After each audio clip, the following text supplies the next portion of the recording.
Daniel dropped his stick sword and cringed when he heard his father's angry call. Daniel! He must know about the broken pots. There was nothing for a make-believe soldier to do but surrender, so he lowered his head in defeat and marched into the house. It was a beautiful house, the best on the street. Daniel's father had built it himself, and many more houses in Capernaum too. Daniel's father was a good builder, but Daniel only seemed to be good at knocking things down. You broke 3 of your mother's best pots today. What were you doing? Saving our land from the Roman invaders, Father. What? Me and Reuben were the freedom fighters, and Adam and Josh were the Romans. We had them on the run. Then I swung my sword one last time, and it sort of slipped out of my hand and flew across the room. And crashed into your mother's pots. Something like that. Daniel gave his father the look that said, "I'm sorry, and I'll try not to do it again, but I probably will. So won't you forgive me anyway, and try not to be too angry, please?"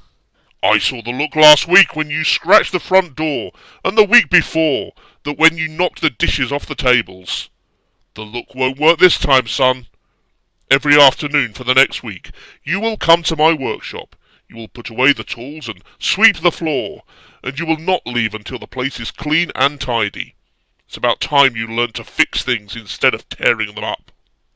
Your father has a lot on his mind.